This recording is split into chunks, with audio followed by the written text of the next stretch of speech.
Good evening students. तो last class में हमने मैथमेटिक्स की कुछ बातें की थी और थोड़ा उसके आगे देख लेते हैं, आ जाओ। चलो एक बात बताओ मुझे, ऑडियो और विजुअल दोनों क्लियर है सबको?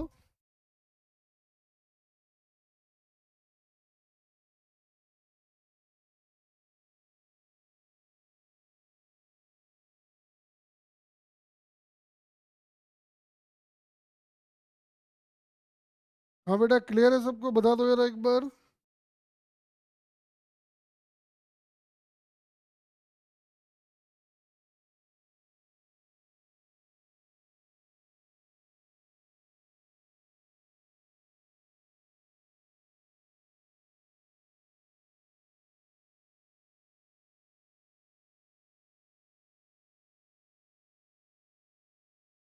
हाँ बेटा, एक बार चैट में बता दो मुझे, ऑडियो वीडियो क्लियर है?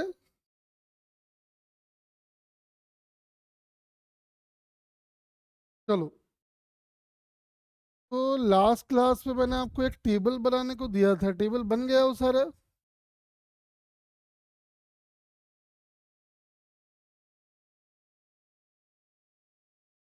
हाँ बेटा बताओ।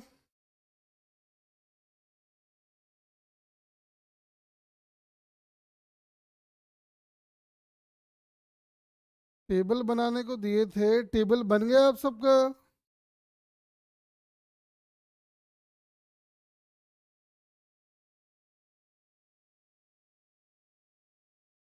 नहीं बना है? बन गया? चलो, ट्रिग्नोमेट्री के और कुछ फॉर्मूलाज देखते हैं, आ जाओ। तो आओ स्टार्ट करते हैं। साइन ए प्लस बी पता है आपको, फिर भी हम लिख रहे हैं। Sign A cos B cos A sine B. ये आपको फॉर्मूला पता है, ठीक है ना? हम क्या कर रहे हैं, अब अगला फॉर्मूला बनाने जा रहे हैं हम साइन ए माइनस बी का। तो मेरा कहना है कि एक तो जो है, एक तो हो सकता है कि आप इस फॉर्मूले को रट लो, या फिर एक उपाय और है। आप साइन ए माइनस बी को लिखे sine A plus minus B, और इसको साइन ए प्लस बी में एक्सपैंड कर दे। क्या आएगा? Sine A cos B cos A, ऐसा। और लास्ट क्लास में हमने पढ़ा है कि cos of minus theta is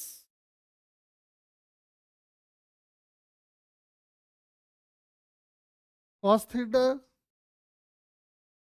and sine of minus theta is minus sine theta. लगे डाल दो। अब देखोगे कि आप बिना रटे इसका आंसर फाइंड कर सकते हो। देखो ये आ गया, sign A cos B minus cos A sine B. ठीक है। अब जैसे अब कॉस ए प्लस बी का फॉर्मूला है ना? या तो एक उपाय है कि आप इसको रट लो, या फिर एक उपाय है कि आप इसको डराइव कर लो। आपको पता है वैसे इसकी वैल्यू जो होती है वो होती है cos A into cos B minus sine A into sine B. लेकिन हम लोग इसको डिराइव करना चाहते हैं। डिराइव कर सकते हो क्या आप? डिराइव करने के लिए आप क्या करो, हम आपको हिंट दे रहे हैं, ठीक है ना? देखो, cos a plus b can be written as sin 90 minus a plus b।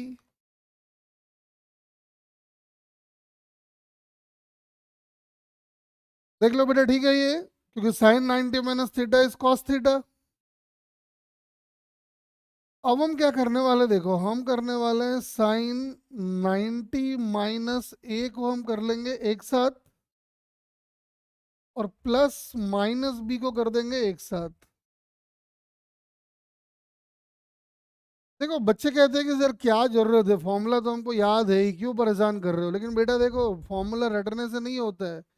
जब आपको डेरिवेशन आता है, आप क्रिएटिविटी दिखाते हो, तो आपको चीज़ें अच्छी लगती है, और इसका रोल भी है। आओ इसको एक्सपैंड कर दे। ये हो जाएगा साइन ए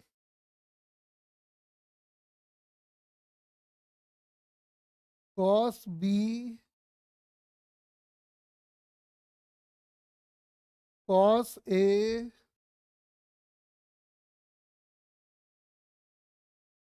साइन बी। अपने को पता है कि sine 90 - is cos theta, and cos of -theta is cos theta. Cos of 90 - is sine theta, and sine of -b is minus sine B. इस प्लस को हटा के यहाँ पे माइनस कर देते हैं।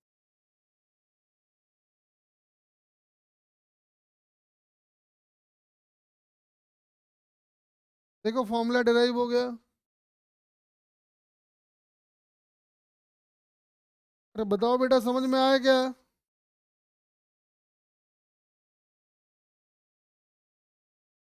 कहने का मतलब है कि अगर आप फॉर्मूला भूल जाओ तो आप चीज़ों को डिराइव कर सकते हो। अरे बोलो, क्लियर है सबको? ठीक है। अब मुझे एक फॉर्मूला आप बना के दिखाओ। कॉस ए माइनस बी का फॉर्मूला जरा बना के दिखाओ।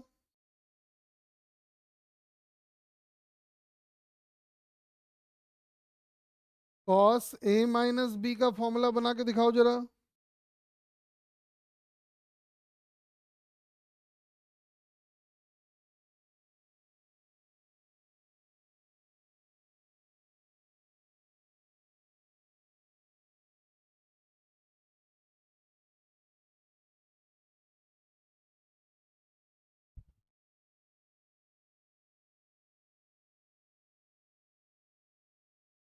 कॉस ए माइनस बी का फॉर्मूला बनाए जरा।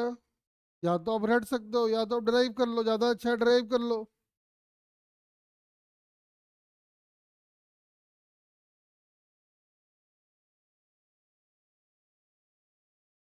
अगर आपको बनाना है formula cos A minus B का, क्या है ना, हम लोग केवल साइन वाला याद रखते हैं, साइन से हमारा सब हो जाता है।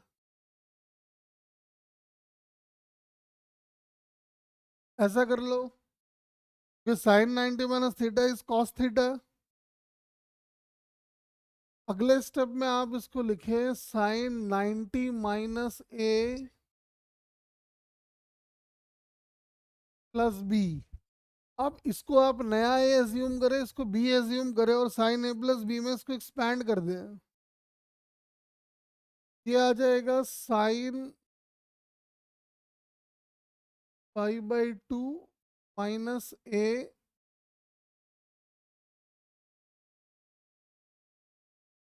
Sign π/2 minus A into cos B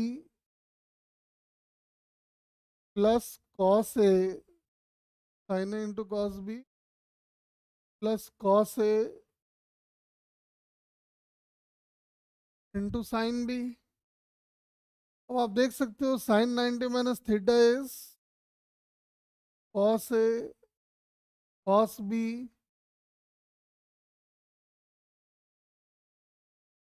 sine A sine B.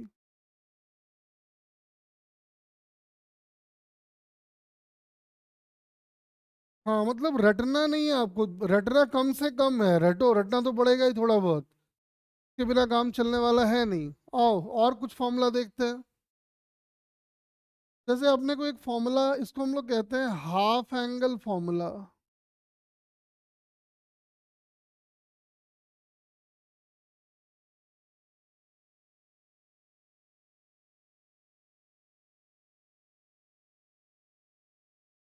अब ये हाफ एंगल फॉर्मूला क्या है देखो, जैसे अपने को फाइंड करना है साइन 2 थीटा का फॉर्मूला। अब ये तो एक उपाय है कि आप रट लो, या फिर मेरा कहना है कि आप इसको ऐसा लिख लो, और साइन ए प्लस बी वाले फॉर्मूले के हिसाब से एक्सपैंड कर दो। क्या आएगा देखो, sign A cos B cos A sine B. तो आप देख सकते हो ये अल्टीमेटली हो जाएगा 2 sine theta into cos theta. Mark करने वाली बात क्या है बेटा, यहाँ देख लो, जब यहाँ पे आ रहा है 2 थीटा, इधर आ रहा है थीटा थीटा, मतलब अभी अगर जरूरत पड़ जाए तो हम लिख सकते हैं कि sine x can be written as 2 sine x/2 into cos x/2, half angle formula. जो यहाँ पे आ रहा है देख लो, यहाँ पे उसका हाफ और यहाँ उसका हाफ है, तो इसलिए इसका नाम पड़ गया है हाफ एंगल फॉर्मूला। मुझे आप का फॉर्मूला बना के दिखाओ cos 2 थीटा का। अगर आपको याद हो गया है फॉर्मूला तो आप लिख दें इसको cos थीटा प्लस थीटा, और हमने आज ही पढ़ा हुआ है कि cos a plus B is equal to, cos a plus B की वैल्यू होती है cos a cos b minus sine a sine b।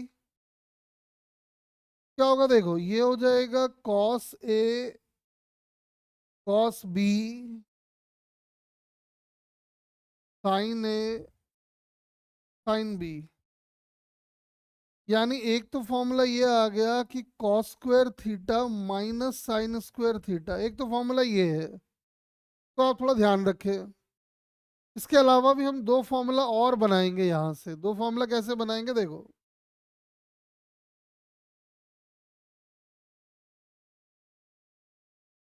और दो फॉर्मूला बना लेते हैं। अभी हमने देखा है कि cos 2 theta is cos square theta minus sine square theta, और ये भी आपको पता है कि sine square theta plus cos square theta is 1। तो जहां जहां कॉस स्क्वायर थीटा आ रहा है वहां डाल दो 1 माइनस ऐसा, यानी आ गया 1 - 2 साइन स्क्वायर थीटा। तो थोड़ा सा और अरेंज कर लो तो आ जाएगा देखो, 1 - cos 2 theta is 2 sine square theta. बहुत इंपॉर्टेंट रिजल्ट है। ये भी हाफ एंगल फॉर्मूला का ही एक पार्ट है, देख लो यहाँ जितना एंगल है यहाँ उसका आधा है। इसका एक और फॉर्मूला आप बना सकते हो, यहीं पे देख लो। इस बार हम क्या कर रहे हैं कि साइन स्क्वायर थीटा को एलिमिनेट करेंगे। कॉस स्क्वायर थीटा तो है ही, साइन स्क्वायर थीटा को लिख देते हैं 1 - cos स्क्वायर थीटा। ये कुल मिला के हो जाएगा 2 cos स्क्वायर थीटा -1। मतलब अगर 1 को इधर ले जाओ तो लिख सकते हैं 1 + cos 2 theta is 2 cos square theta. ये दोनों फॉर्मूला आपको एकदम पूरी तरह से याद होना चाहिए।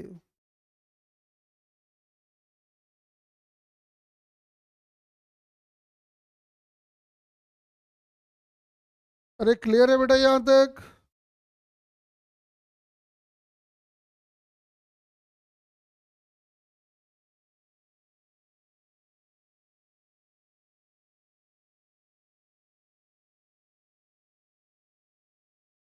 चलो अब कुछ वैल्यूज हम दे रहे हैं, जरा फटाफट वैल्यू फाइंड करके दिखाओ मुझे। Number 1,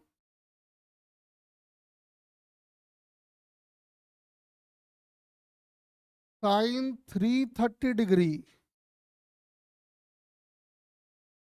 number 2 cos 150 degree. Number 3 और भी वैल्यूज ले लेते हैं, आ जाओ। Sine 120 degree. तो पहले इतना ही फाइंड करो, ये 330 है, सॉरी। साइन 330 कॉस 150, या और भी ले लेते हैं, आ जाओ।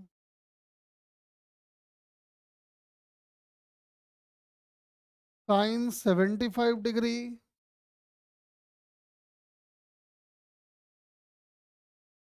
Sign 15 degree.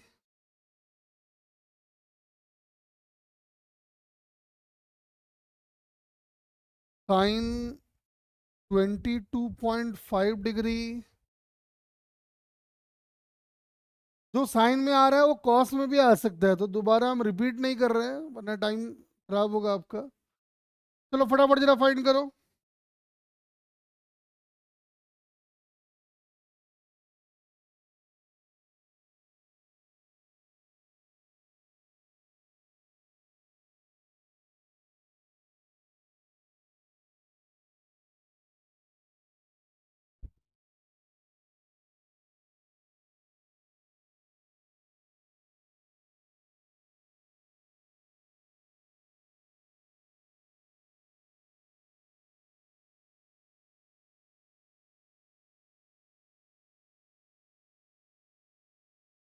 Sign 105 degree. एक और लिख लो, कॉस 74 डिग्री। चलो शुरू हो जाओ।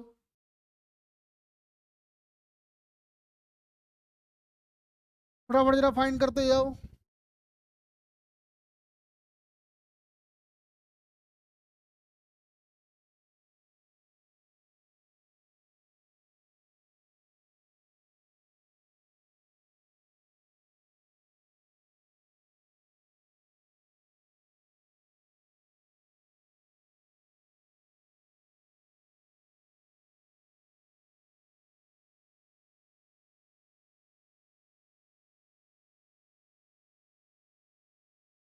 जितने भी हमने फॉर्मूलाज पढ़े हैं बेटा, उन सब का एप्लीकेशन होना है।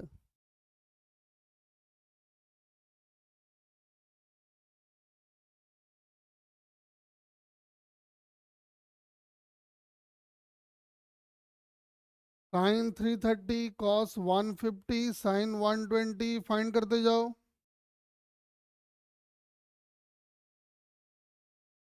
बस फॉर्मूले का हेर फेर करना है आपको, फॉर्मूले का हेर फेर अच्छे से करो। किसी में प्रॉब्लम आए तो पूछ लेना फटाफट।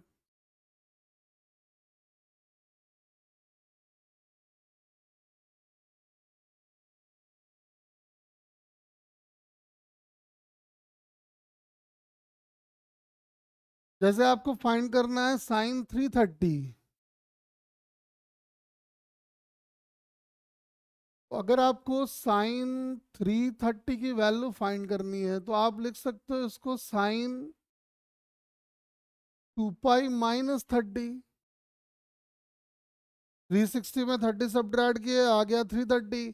और कल हमने बढ़ा हुआ है कि इंटीग्रल मल्टीपल ऑफ पाई हो तो कोई चेंज नहीं होना है।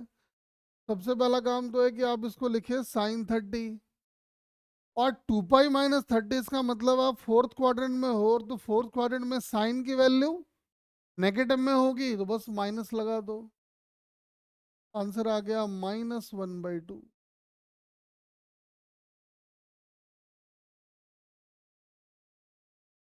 ठीक वैसे ही कॉस 150 फाइंड कर लो।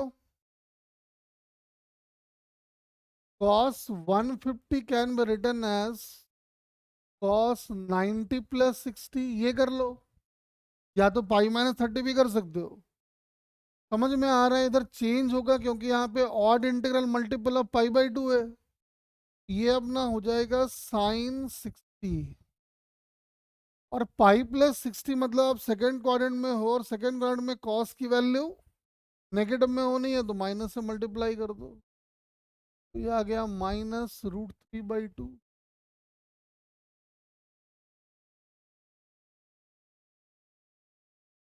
साइन 120 वैसे बता दो मुझे कितना होगा, जल्दी बताओ।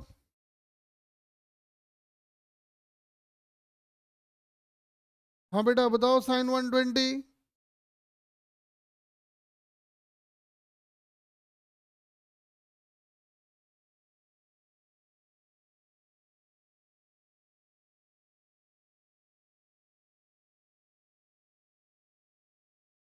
साइन 120 की वैल्यू बता दो। हाँ तो साइन 120 को आप लिख लो, साइन 90 + 30। और साइन 90 + 30 अगर है ये तो समझ में आ रहा है ट्रांसफॉर्मेशन होके ये हो जाएगा cos 30। और सेकेंड क्वाड्रेंट में है तो प्लस में ही रहेगा। और cos 30 की वैल्यू आपको पता है √3/2 होती है।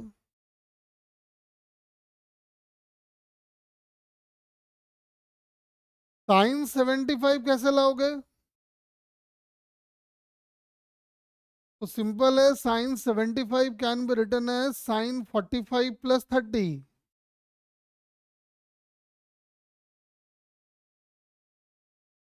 Sine 75 can be written as sine 45 + 30। अब इसको साइन A+B वाले फॉर्मूले में ले जाओ, फाइंड कर लो फटाफट।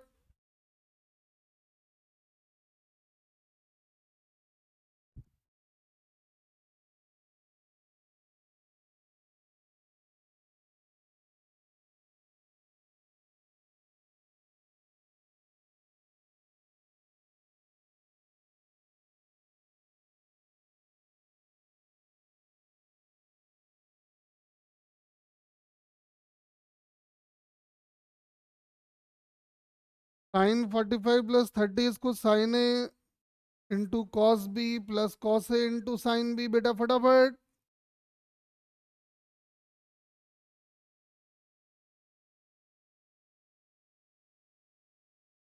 ये हो जाएगा sine 45 cos 30 cos 45 sine 30। Sine 45 की वैल्यू होती है 1/√2, डाल दो। Cos 30 is √3/2। Cos 45 is 1/√2 and sine 30 is 1/2। बस सॉल्व कर दो, तो अपना आंसर आ गया √3 + 1/2।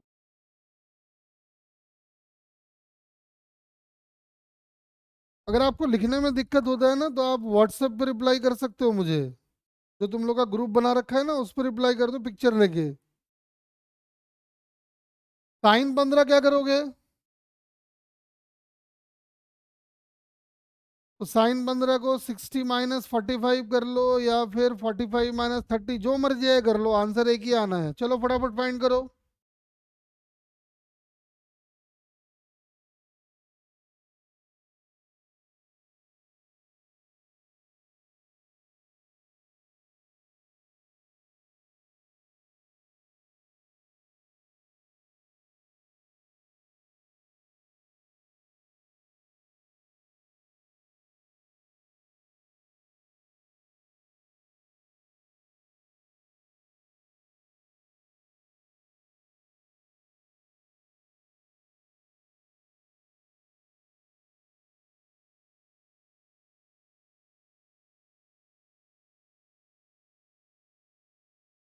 हाँ रिधिमा ठीक बोल रही है ना।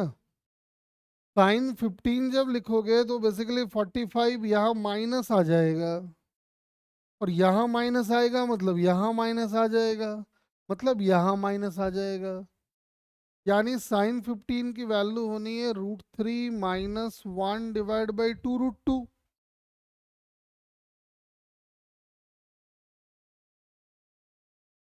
रिधिमा उल्टा कर दिए शायद, देख तू। √3 - 1 आना चाहिए बेटा।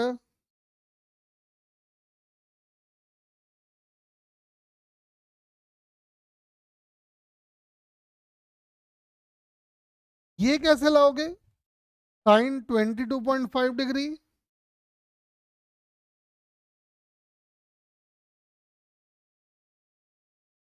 साइन 22.5 अगर लाना है तो क्या करोगे?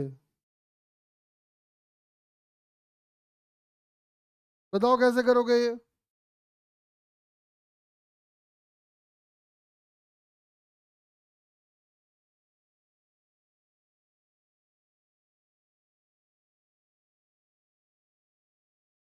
तो बेटा साइन 2 थीटा यूज करोगे तो फिर 2 sin theta into cos theta आ जाएगा ना। फिर कॉस की वैल्यू भी तो नहीं पता है।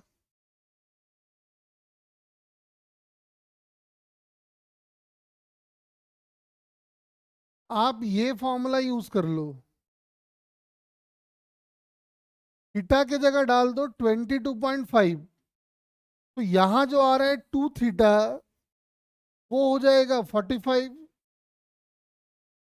अब 1 मालूम, कॉस 45 मालूम, ये हो जाएगा 2 sin² 15 डिग्री। तो 1 पता है, कॉस 45 पता है, 2 पता है, साइन 15, सॉरी साइन 22.5 निकाल लो।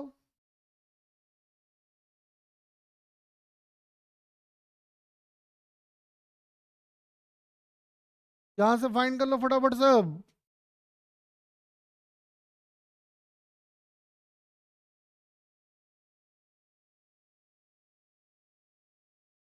इस वाले इक्वेशन में थीटा की वैल्यू को 45 डाल दो, सॉरी 22.5 डाल दो।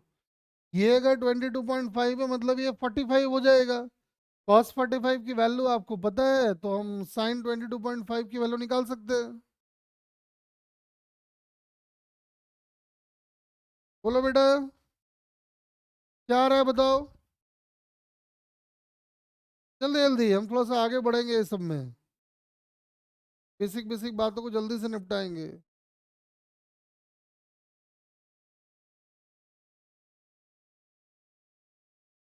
अरे संभव ही आ रहा है तेरा।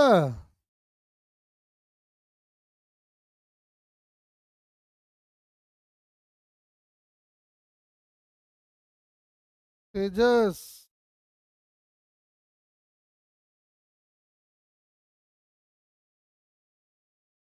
हाँ फटाफट करते जाओ।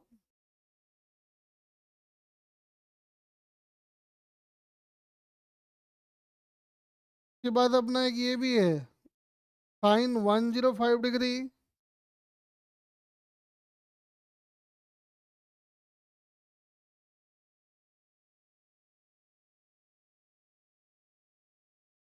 अरे तेजस आ रहा है तेरा।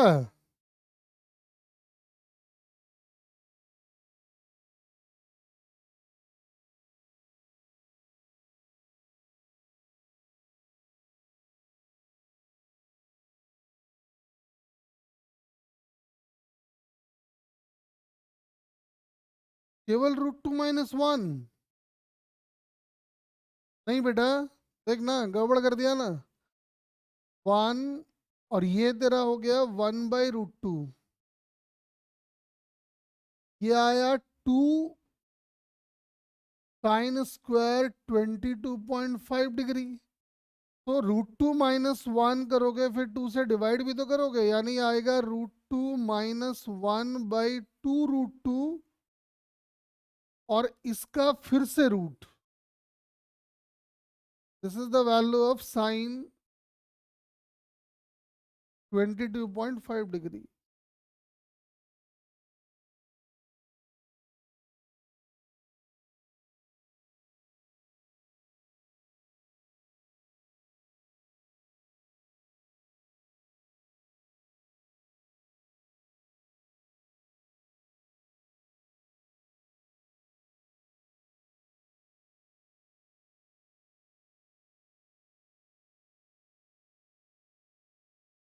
और ये प्रभाव एब्सेंट है।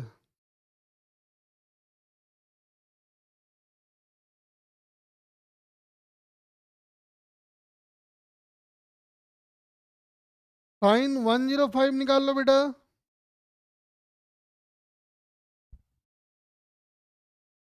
साइन 105 में आपको समझ में आ रहा है कि इसमें हम कर लेते हैं 75 +30। या उतना क्यों करोगे, उससे अच्छा है कि 60 + 45 कर लो, ज़्यादा अच्छा होगा। sin 105 can be return as sin 45। Sine A into cos B plus cos A into sine B में ले जाओ।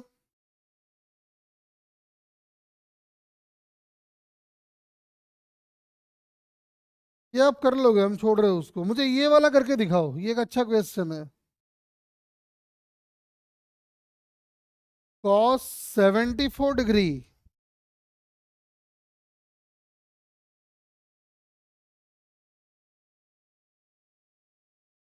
Find the value of cos 74 degree. इसकी वैल्यू बताओ मुझे, इसकी वैल्यू चाहिए मुझे।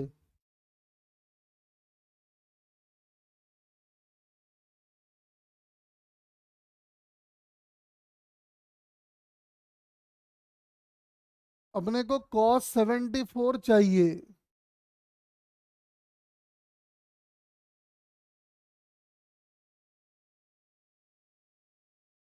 फटाफट फाइंड करो।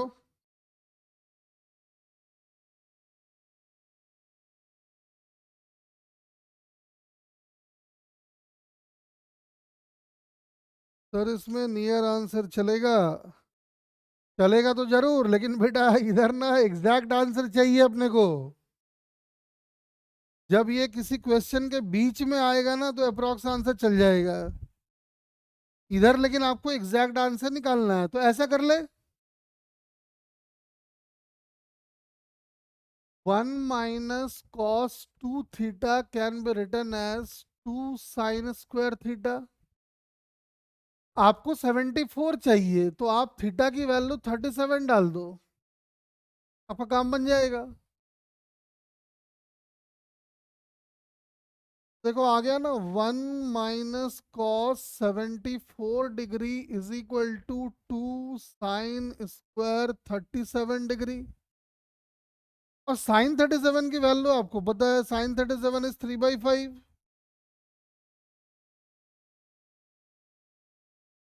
बस सॉल्व करके cos 74 निकाल लो।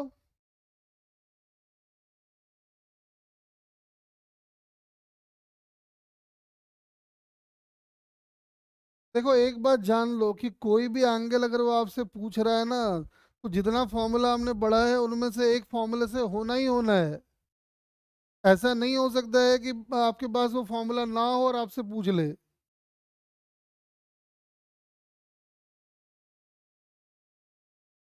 ये अपना 18/25 हो गया। तो cos 74 की वैल्यू हम यहाँ से निकाल लेंगे, तो cos 74 आ जाएगा 1 - 18/इतना, यानी 7/25 हो जाएगा। अरे क्लियर है तो बताओ फटाफट।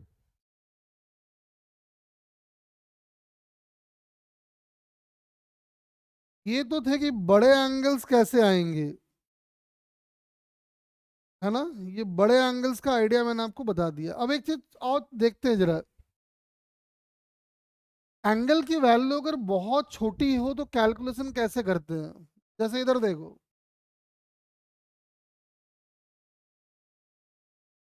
If theta is very small, तो क्या होगा देखो। जैसे इस वाले ट्रायंगल की बात कर लो,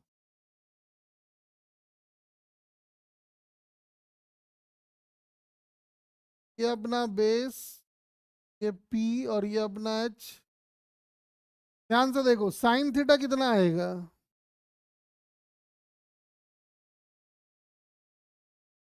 आप जरा फील करो, अगर थीटा की वैल्यू बहुत छोटी है क्या होगा। ध्यान रखें, when theta is very small,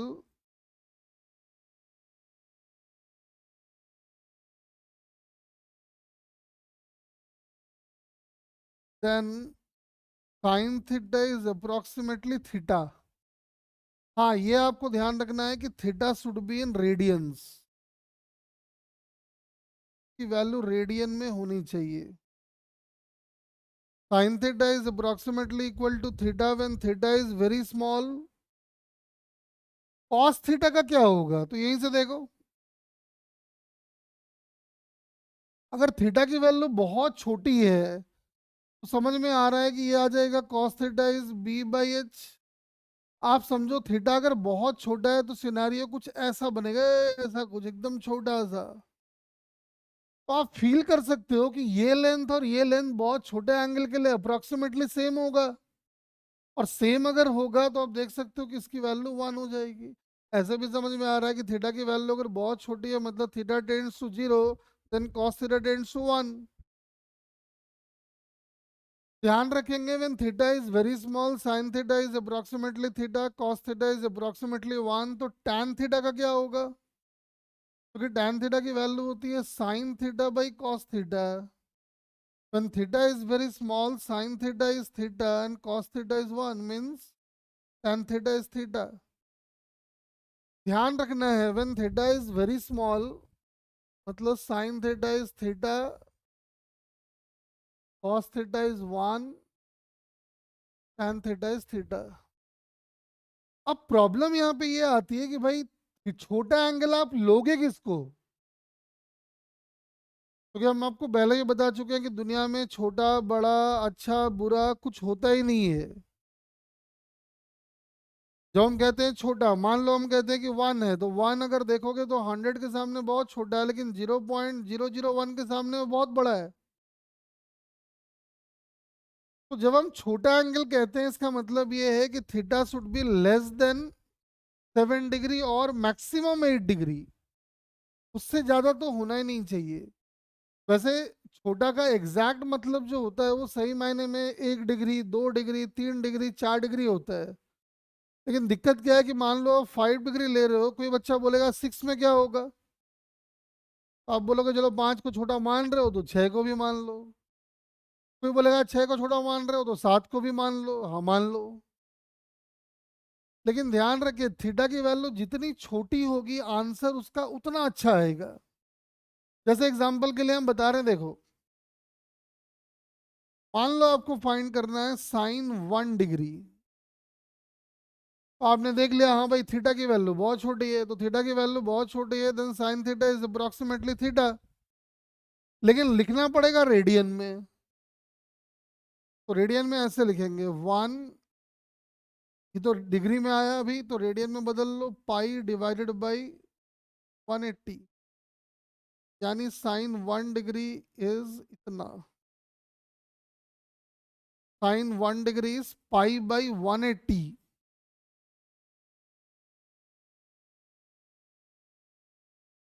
sign 2 degree क्या होगा देखो,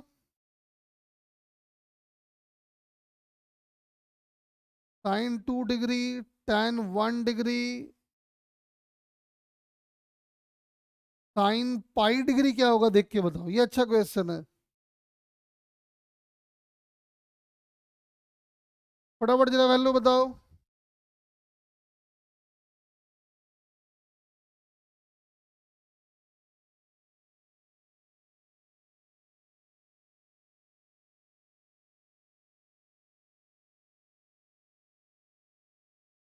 हाँ जी बताइए फटाफट, साइन 2 डिग्री क्या होगा, tan 1 डिग्री क्या होगा, साइन पाई डिग्री क्या होगा।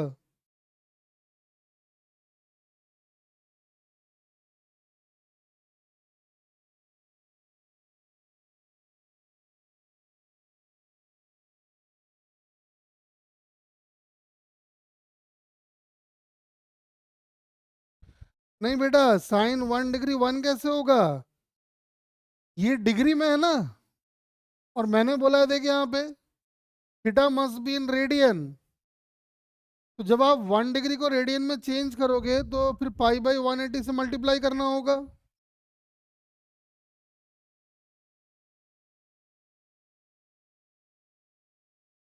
तेजस क्लियर हुआ बात।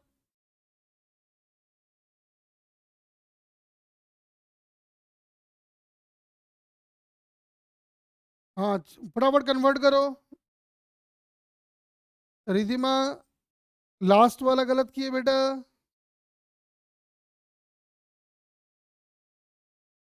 मैंने आपको साइन पाई डिग्री बोला है, साइन पाई रेडियन नहीं बोला है, तो जो तूने जीरो कर दिया है। रिधिमा बात समझ में आया क्या?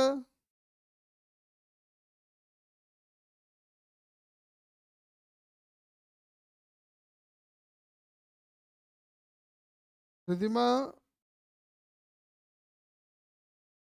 हाँ ठीक से कर उसको।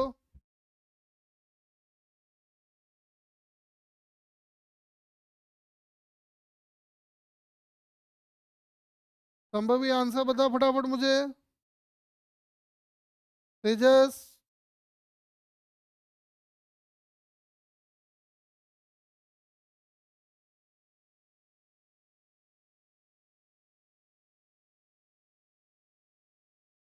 बेटा ये डिग्री है, अपने को क्या टेंशन लेना है। पहले एक बात बताओ, पाई डिग्री का मतलब समझ रहे हो? पाई डिग्री का मतलब हुआ 3.14 डिग्री। बहुत छोटा एंगल है, बहुत छोटा एंगल है, टेंशन ही नहीं है अपना। तो लिख देंगे पहले पाई डिग्री और उसको फिर रेडियन में कन्वर्ट कर देंगे, यानी पाई बाई 180 से डिवाइड कर देंगे, यानी आंसर आ गया पाई स्क्वायर बाई 180। क्या प्रॉब्लम है इसमें?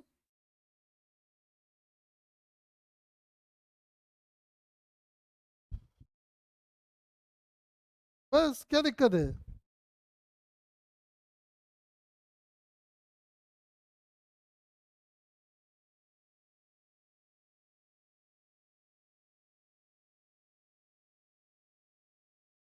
बाकी आप समझ रहे हो, साइन 2 डिग्री जो है वो आ जाएगा 2 इंटू पाई बाई 180।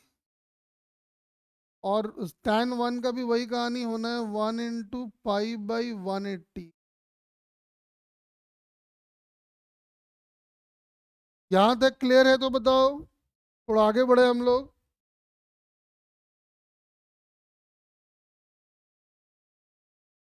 चलो थोड़ा और आगे बढ़ते हैं। अब एक क्वेश्चन करवाता हूँ, नीचे लिखो। एक क्वेश्चन करते हैं, नीचे लिखो। A normal human eye,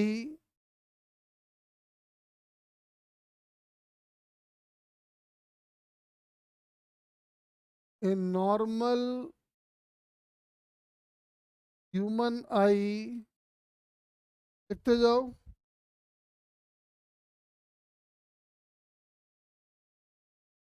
can C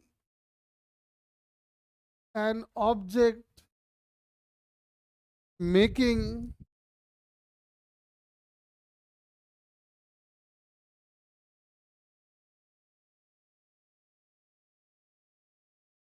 an angle of,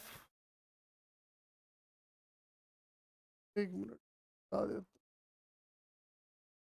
making an angle of 1.8 degree, making an angle of 1.8 degree at the eye,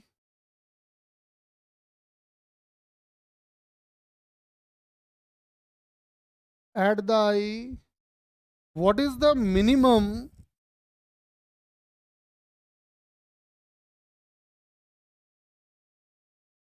what is the minimum height of object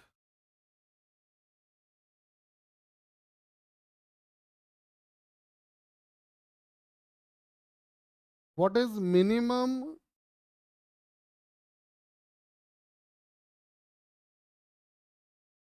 height of object which can be seen,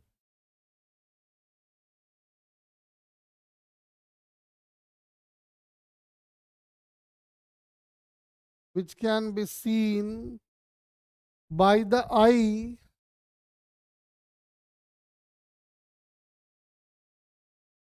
by the eye from 1 metre distance. Try करिए जरा इसको, अच्छा question है ये, mathematical tool का ये बढ़िया question है। मुझे अप्रोक्सीमेट एकदम आंसर बताओ।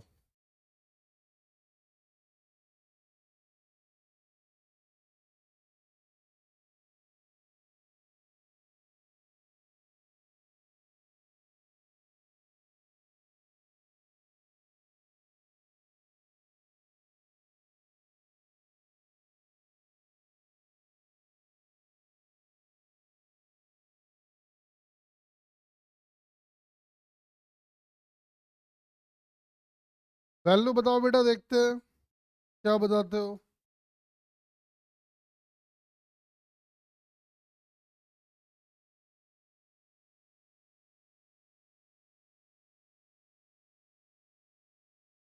5/100।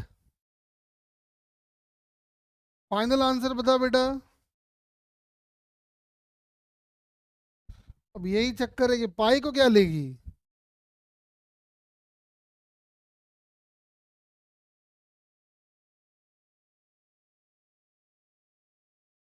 बताइए बताइए फटाफट।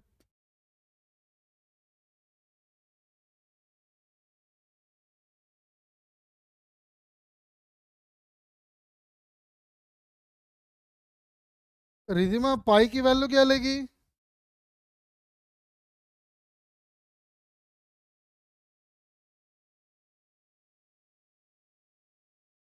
बस डाल दे। तो 3.14/100 कर ले, आंसर आ जाएगा।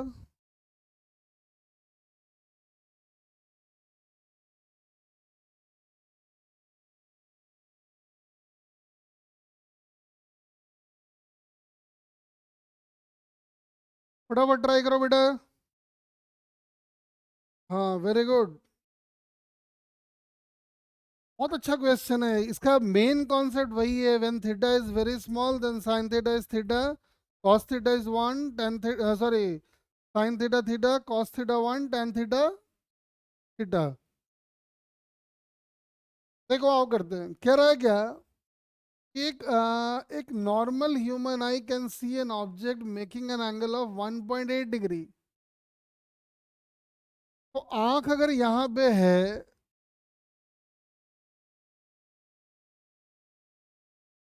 तो वो कह रहा है कि 1.8 डिग्री का एंगल बना रहा है ऑब्जेक्ट। तो कह रहा है मैक्सिमम हाइट ऑफ ऑब्जेक्ट बताओ। यानी कहानी कुछ ऐसा रहा होगा, ये डिस्टेंस है हमारा 1 मीटर,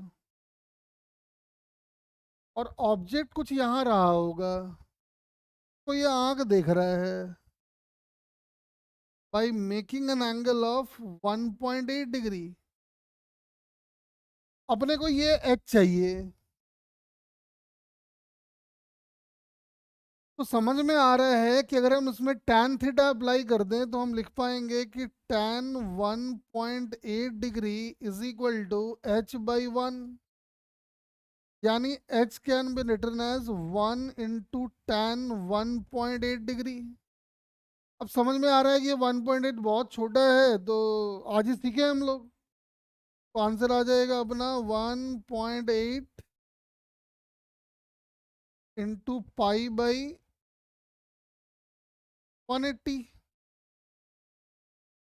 तो काट दिए तो कितना आ गया, ये 100 हो गया। और पाई को लिख दो 3.14 डिवाइडेड बाई 100। अपना सॉल्व कर लो, आंसर आ जाएगा। छोटा सा लेकिन बहुत बढ़िया क्वेश्चन है। चलो थोड़ा आगे बढ़ते हैं और, ठीक है ना, थोड़ा सा और आगे बढ़ते हैं, आ जाओ। तो चलिए गो, हेडिंग डाल दो, range of trigonometrical functions.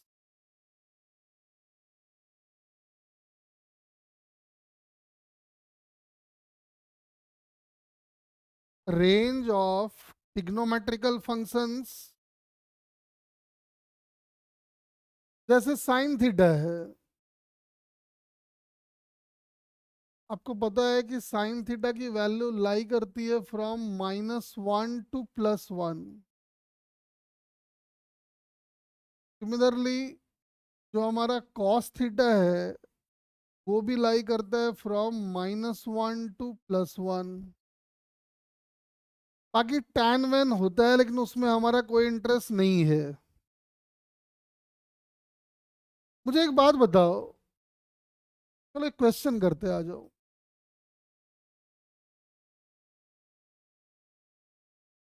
If y is equal to sin x into cos x, then find the value of y max। y max की जरा वैल्यू बताओ। आओ तो ऑप्शन भी दे देते हैं। 1/2, 1/√2, 1 एंड √2। बताएं जरा कौन सा ऑप्शन सही होगा।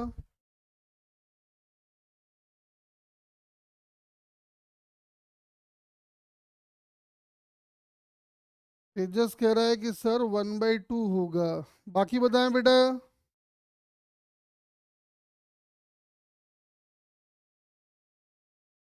रिधिमा कह रही है √2। रिधिमा तूने गलत देख लिया है, वो sin x into cos x है। मैं समझ गया तूने क्या किया है।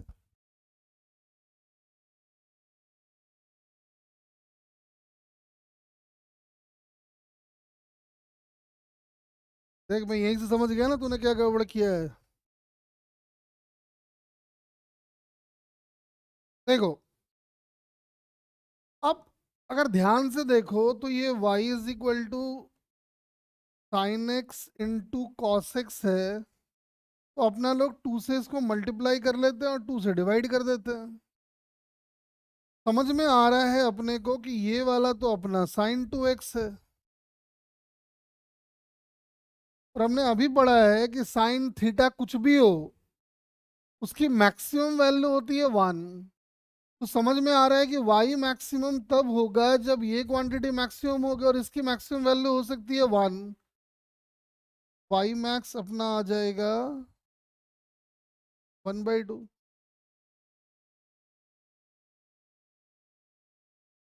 साइन थीटा हो, साइन 2 थीटा हो, साइन 3 थीटा हो, साइन थीटा प्लस अल्फा हो, कुछ भी हो, सबकी वैल्यू लाई करती है फ्रॉम -1 टू +1। हमने ये कर लिया। संभव क्लियर है बेटा, बता।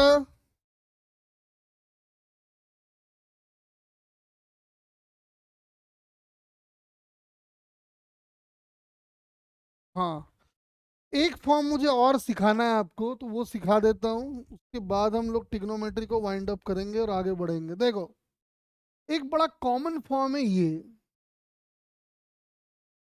y is equal to a sine theta plus b cos theta.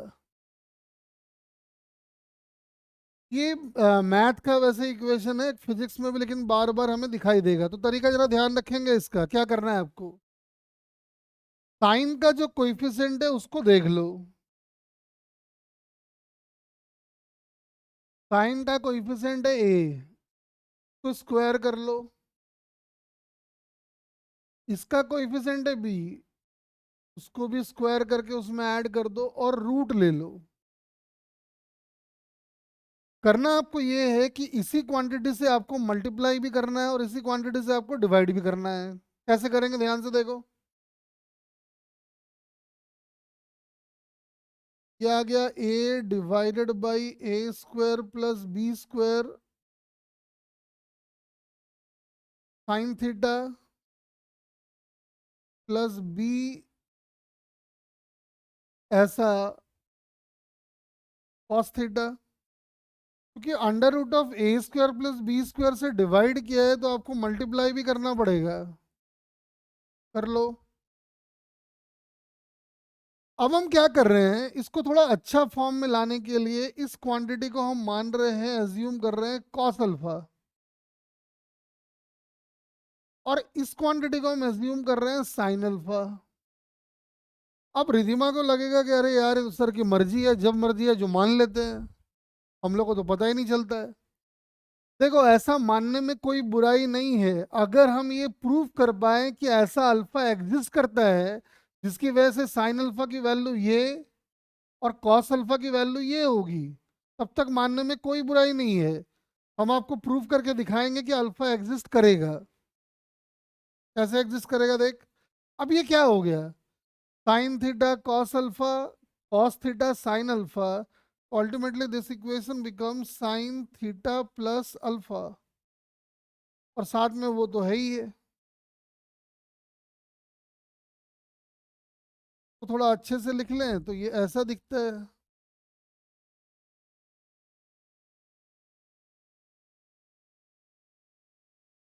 ऐसा। अब आप बोलोगे सर अल्फा एग्जिस्ट करता भी है, तो आओ देखते हैं। साइन अल्फा हमने लिया हुआ है B divided by under root of A square plus B square. Cos alpha हमने लिया हुआ है A divided by under root of A square plus B square. अगर हम दोनों को डिवाइड कर दें तो देखो दिख रहा है कि जो tan अल्फा आएगा,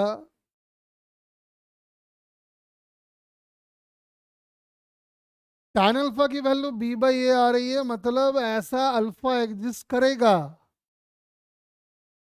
आप बोलो थोड़ा और समझाओ ना इसको, तो देखो कैसा ट्रायंगल होगा वो।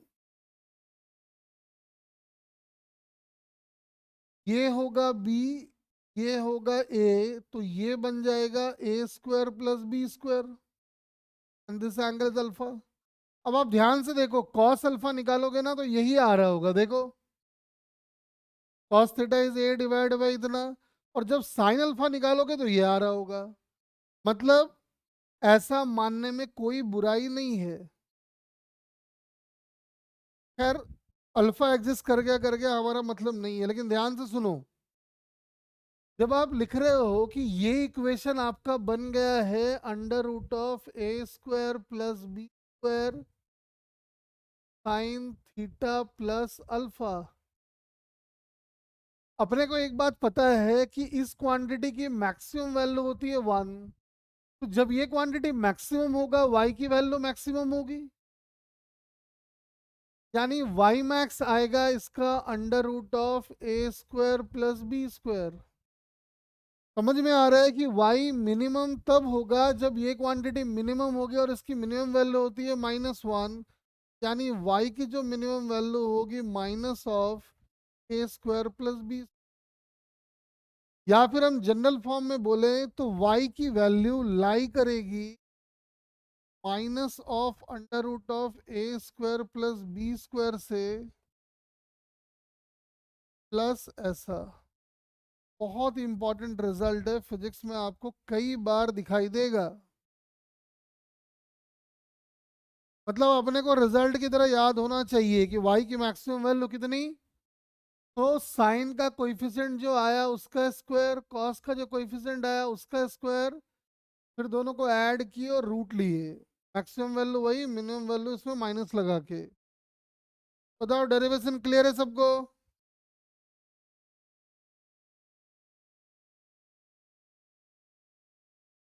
हाँ जी, फटाफट रिप्लाई करो।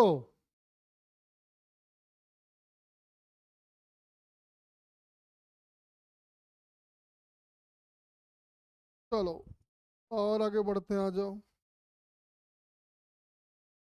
अब इसका एप्लीकेशन देख लेते एक दो, आ जाओ। जैसे मान लो आपको दिया है y is equal to 3 sin x plus 4 cos x। y max की वैल्यू बताओ। What is the maximum possible value of y।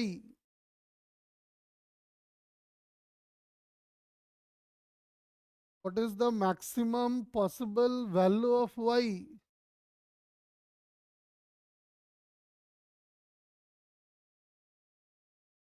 देखते मालूम चल गया होगा, बता दीजिए।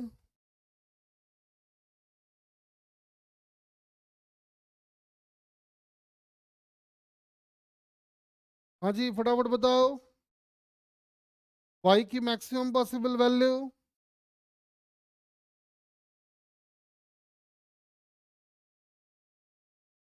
अभी हमने देखा है, ध्यान से देखो।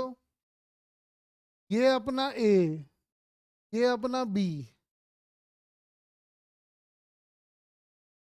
Under root of A square plus B square निकालोगे तो ये तुम्हारा आ गया 5। समझ में आ गया? Y max 5, y minimum -5। चलो एक बताओ, इसमें इतना टाइम बेटा लगना नहीं चाहिए। जब रिजल्ट मैंने डिराइव कर दिया तो अब इतना टाइम का आएगा। देखो और बताओ। y is equal to sine x plus cos x.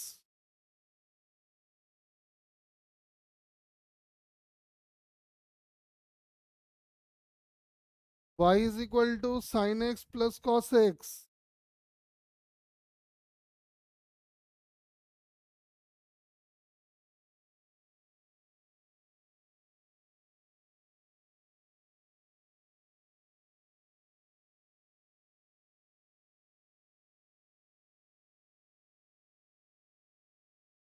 हाँ, अगला देखें।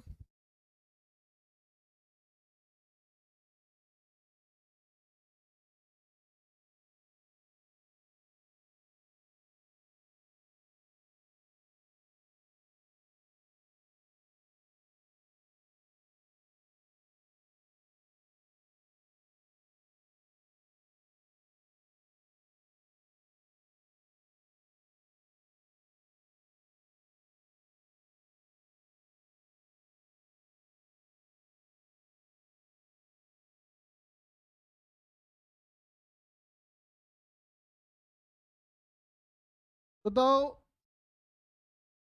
y max.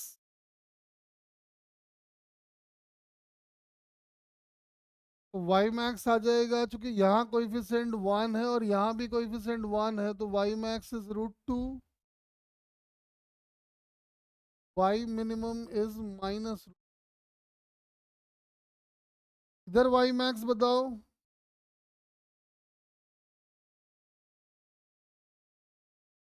दिखाई पड़ रहा है, -3 का स्क्वायर करोगे +4 का स्क्वायर करोगे तो वही आ गया, तो ये y मैक्स 5 हो जाएगा और y मिनिमम की वैल्यू -5 होगी। अब कभी कभी क्या होगा ना, इसको अलग अलग तरीके से यूज होगा। कैसे यूज होगा देखो, लिखेगा y is equal to 10 divided by √3 cos theta plus sine theta. Find the minimum value of y।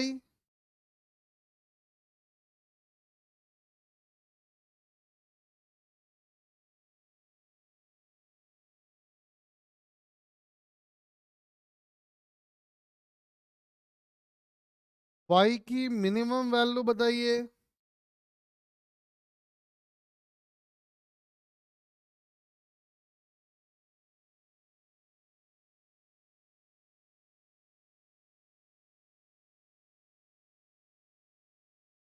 Find the minimum possible value of y।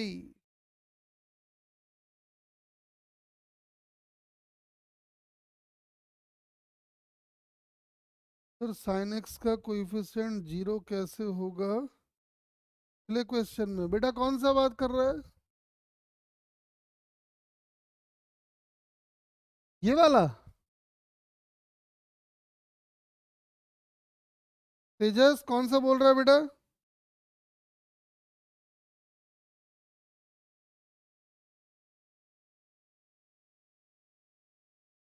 नहीं बेटा, ये 0 नहीं है, ये मैंने 1 लिखा है, ये 1 है। ये भी 1, ये भी 1। तो आपने 1 का स्क्वायर किया, फिर 1 का स्क्वायर किया तो √2 आ गया ना, तो y मैक्स आ गया √2, ये आ गया -√2। तेजस क्लियर हो गया? चलो, ये बताओ मुझे, ये बहुत बढ़िया क्वेश्चन है।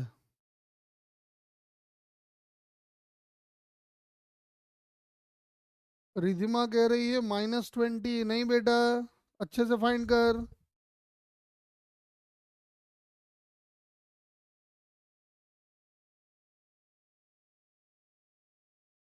देखो लॉजिक बड़ा सिंपल है कि y मिनिमम तब होगा जब ये क्वांटिटी मैक्सिमम होगी। y मिनिमम होगा जब ये क्वांटिटी मैक्सिमम होगी। और हमने अभी पढ़ा हुआ है कि इसकी मैक्सिमम वैल्यू कितनी हो सकती है, बताओ मुझे। तो नीचे वाली क्वांटिटी है उसकी मैक्सिमम वैल्यू कितनी हो सकती है, बताओ बेटा, जल्दी रिप्लाई करो।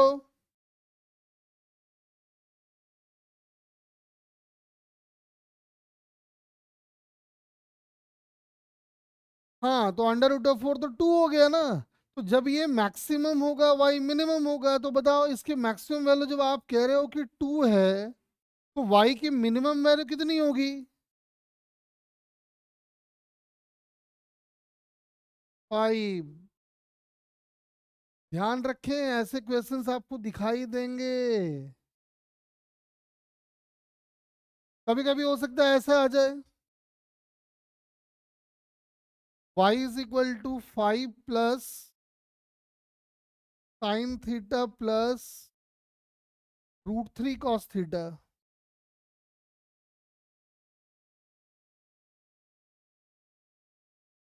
ठीक है, आपसे पूछ लिया, बताओ कि मैक्सिमम वैल्यू ऑफ y क्या होगी।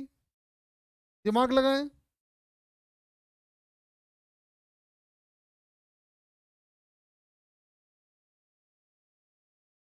y की मैक्सिमम वैल्यू क्या होगी, बताओ जरा मुझे।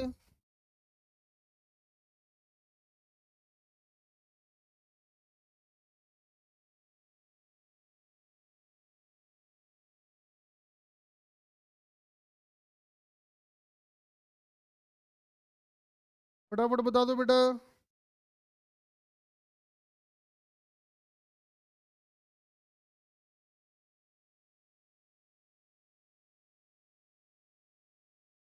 हाँ, तो समझ में आ रहा है ना कि इसकी भाई y मैक्सिमम तब होगा जब ये क्वांटिटी मैक्सिमम होगी। तो इसकी मैक्सिमम वैल्यू तुम देख रहे हो कि 2 हो सकता है, तो y की मैक्सिमम वैल्यू हो गई 7। y की मिनिमम वैल्यू बताओ। What is the minimum value of y?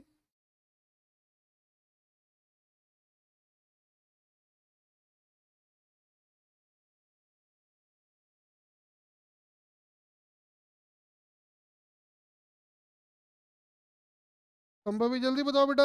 हाँ, फटाफट रिप्लाई करो। दिख रहा है, y मिनिमम तब होगा जब ये क्वांटिटी मिनिमम हो गया और इसकी मिनिमम वैल्यू होनी है -2।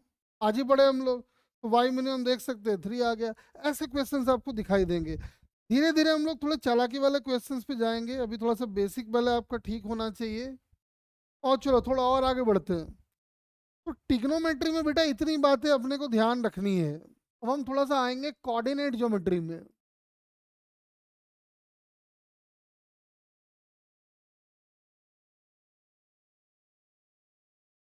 थोड़ा सा अपने को कोऑर्डिनेट ज्योमेट्री का भी आइडिया होना चाहिए। ठीक है? सबसे पहला है कोऑर्डिनेट। कोऑर्डिनेट का मतलब क्या है? जैसे ये अपने एक्स एक्सिस है, ये अपना वाई एक्सिस है, और हम कहते हैं कि देखो भाई यहाँ पे एक पॉइंट है जिसका कोऑर्डिनेट है x, y। इस x, y का एक ही मतलब है, क्या मतलब है? बताओ क्या मतलब है। इस x, y का मतलब ये है कि भाई ये जो पूरा डिस्टेंस है, ये है आपका y, और ये पूरा डिस्टेंस जो है वो है आपका,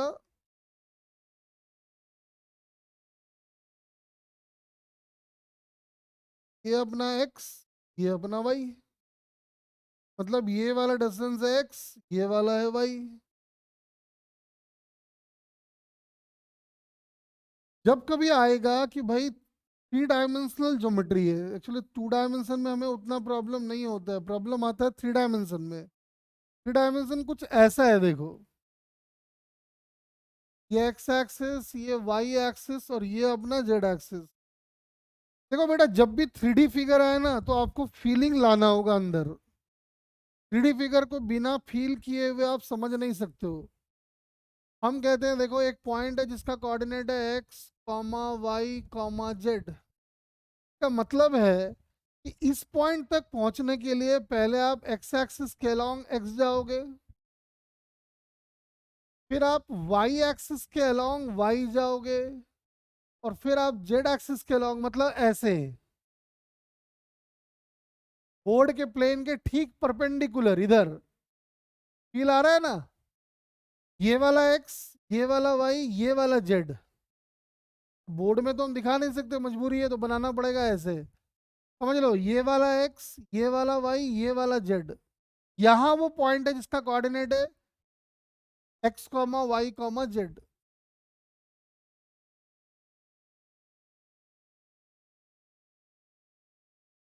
ठीक है। अगर 2 डायमेंशनल हो तो समझ सकते हैं, 3 डायमेंशनल हो तो भी हम समझ सकते हैं। एक जरूरत पड़ता है हमें डिस्टेंस फॉर्मूला, तो आप समझते हो, कोई खास बात नहीं है, फटाफट हम समझा देते हैं। देखो, जैसे एक पॉइंट है एक्स कॉमा वाई, आपको अगर निकालना है कि भाई बताओ ओरिजिन से उस पॉइंट का डिस्टेंस क्या होगा, बहुत सिंपल सी बात है। ये वाला x है, ये वाला y है, तो समझ में आ रहा है ये अपना हो गया x square plus y square, यानी ओरिजिन से उस पॉइंट का डिस्टेंस जो है वो ये आ जाएगा। कभी कभी आएगा नहीं, दो पॉइंट के बीच का डिस्टेंस बताओ। सपोज कर लो ये कोई पॉइंट है जिसका कोऑर्डिनेट है x1 कॉमा y1, और ये कोई एक पॉइंट है जिसका कोऑर्डिनेट है x2 कॉमा y2। अपने को बोला बताओ जी ये वाला डिस्टेंस कितना होगा। बड़ा आसान सा काम है हमारे लिए। अपने को पता है कि भाई ये वाला हमारा x1 है, ये वाला हमारा y1 है, ये हमारा x2 है, ये हमारा y2 है। अगर हम इसको ज्वाइन कर दें तो समझ में आ रहा है कि ये हमारा x2 माइनस x1 होगा, और ये हमारा समझ में आ रहा है कि भैया ये y2 माइनस y1 होगा। अब आपको ये मालूम तो ये आ जाएगा कि जो डिस्टेंस आएगा, डिस्टेंस की वैल्यू होगी under root of x2 minus x1 का whole square plus y2 minus y1 का होल स्क्वायर। अपने को वैसे बहुत जरूरत नहीं पड़ता है, लेकिन बुकों में दिया रहता है तो मैंने बता दिया है, ध्यान रख लो जरा। ठीक है, चलो थोड़ा सा आगे बढ़ते हैं हम लोग। बेसिक मैथमेटिक्स में ये सब बातें अपने को ध्यान रखनी है। आओ थोड़ा आगे समझते हैं। अब हम कुछ ग्राफ्स के बारे में पढ़ेंगे। ग्राफ का फिजिक्स में बड़ा रोल है।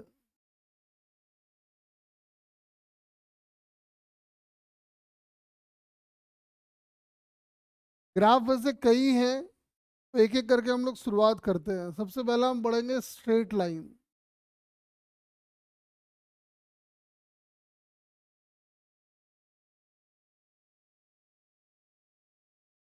तो जितने भी लीनियर इक्वेशंस हैं,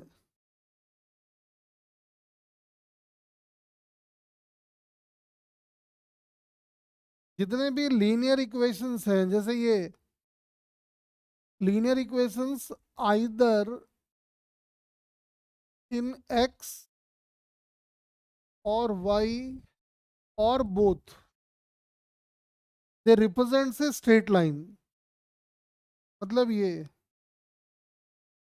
y is equal to x, एक काम करते ऐसा समझ लेते,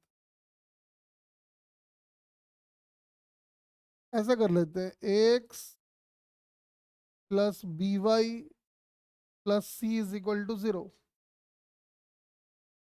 ये एक लीनियर इक्वेशन है क्योंकि यहाँ पे एक्स और वाई की मैक्सिमम पावर जो है वो 1 है, लेकिन हाँ इसमें कंडीशन है। कंडीशन क्या है? ए अगर 0 है तो भी ये लीनियर इक्वेशन है। ये है लीनियर इक्वेशन इन वाई। ठीक है, बी अगर जीरो है तो ये बन जाएगा लीनियर इक्वेशन इन एक्स। दोनों साइमल्टेनियसली जीरो नहीं हो सकते हैं।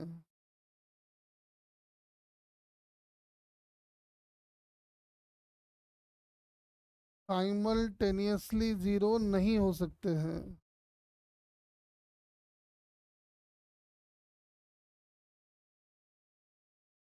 अगर आपने दोनों को जीरो कर दिया तो ये लीनियर इक्वेशन बचेगा ही नहीं।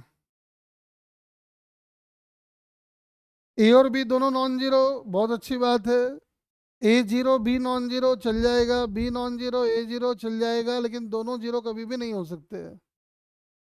तो जितने भी लीनियर इक्वेशंस हैं उनका जब आप ग्राफ बनाएंगे तो ग्राफ हमेशा स्ट्रेट लाइन आएगा। मैथ में ग्राफ बनाने के बहुत सारे स्टैंडर्ड फॉर्म होते हैं, लेकिन हमारा उनमें इंटरेस्ट नहीं है। हमारा इंटरेस्ट सिर्फ एक फॉर्म में होगा, जो कि होगा y is equal to M X plus C. आप देख सकते हैं कि ये भी एक लीनियर इक्वेशन है। इसका मतलब हम अगर इसका ग्राफ प्लॉट करेंगे तो इसका ग्राफ भी स्ट्रेट लाइन आएगा। हाँ, इसमें कुछ बातें ध्यान रख लें, फॉर्म को पहचान ले अच्छे से। y का कोएफिशिएंट 1 होना चाहिए। m is called slope of straight line and c is called intercept on y axis। मतलब अपने को स्लोप मालूम चल जाए और सी मालूम चल जाए तो हम उसका ग्राफ बड़े आसानी से बना सकते हैं। ठीक है, मतलब हमारा मेन टारगेट हो गया है सीखना कि स्लोप क्या होता है और इंटरसेप्ट क्या होता है। आओ जरा सीखते हैं पहले इसको।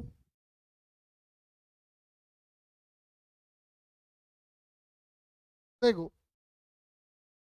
पहले हम सीखते हैं स्लोप का मतलब क्या है।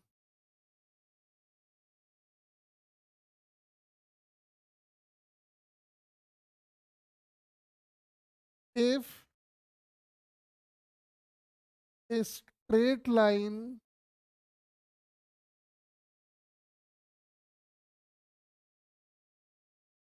makes an angle theta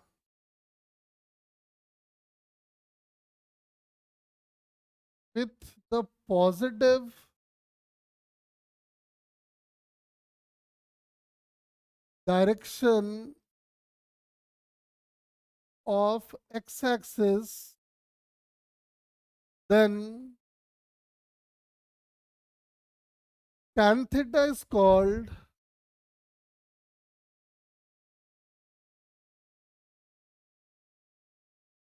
slope of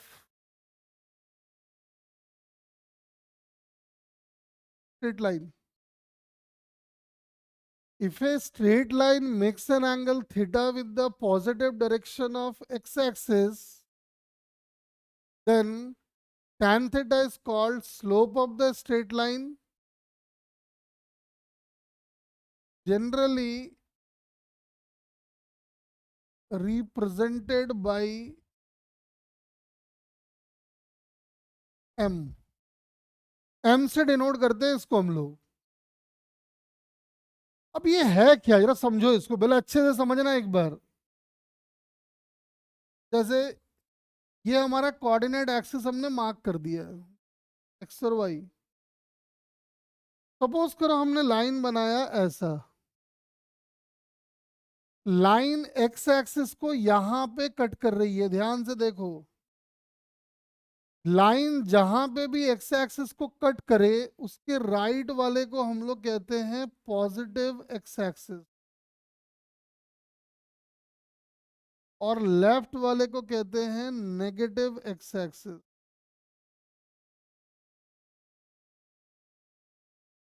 जहां भी कट करे, जैसे एग्जांपल के लिए इसको ले लो,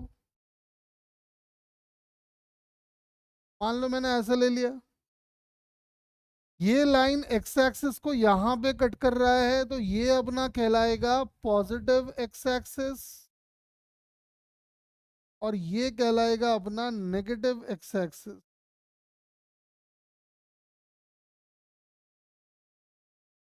फिर क्या कह रहा है, if A straight line makes an angle theta with the positive direction of x axis, मतलब ये वाला एंगल, मतलब ये वाला एंगल,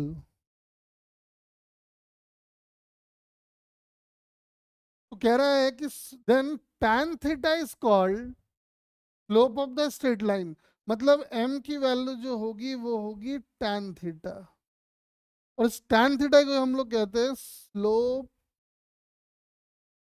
ऑफ स्ट्रेट लाइन। एक बात हमेशा याद रखें, एंगल आपको जब भी लेना है from positive direction of x axis. यहां तक क्लियर है तो मुझे बताओ पहले, या एक दो एग्जांपल और ले लेते हैं, रुक जाओ, देखो इधर, अगर ऐसा है तो ये हमारा पॉजिटिव एक्स एक्सिस, ये हमारा नेगेटिव एक्स एक्सिस, एंगल हमेशा लेना है फ्रॉम पॉजिटिव एक्स एक्सिस। ये एंगल थीटा, मतलब इसका tan थीटा अगर आप निकाल लो तो आपको इसका स्लोप मिल जाएगा।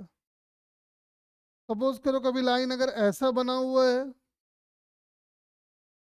तो ये वाला अपना होगा पॉजिटिव एक्स एक्सिस, ये वाला होगा नेगेटिव एक्स एक्सिस, एंगल आपको ये लेना है।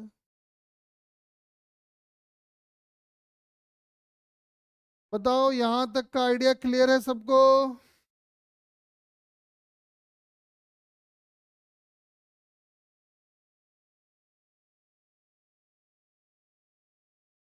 फिर इसको और हम डिस्कस करेंगे, फटाफट बताओ मुझे। रिधिमा जी, हो गई क्या तुरे?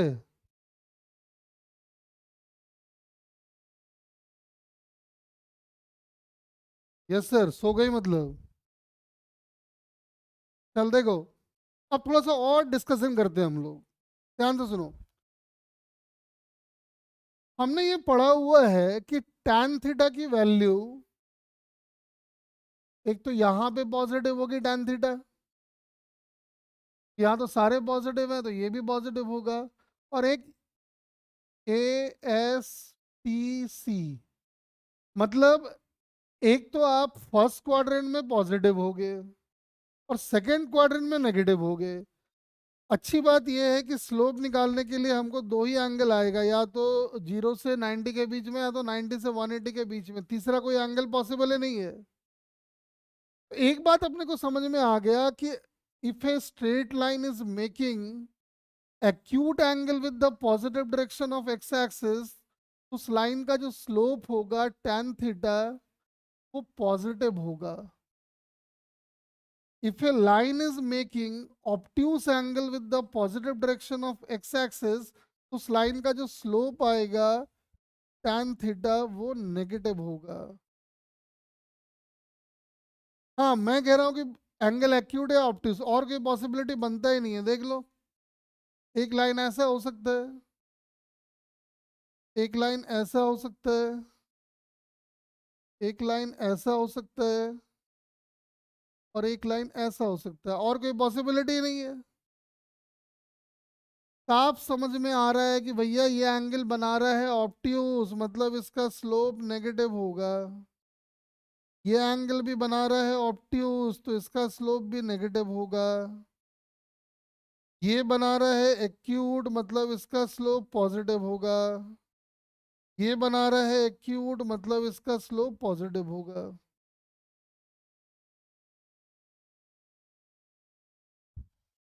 क्या स्लोप देखना आपको आ गया? बताओ जरा मुझे, क्या किसी भी स्ट्रेट लाइन को देख के आप उसका स्लोप बता पाओगे अब?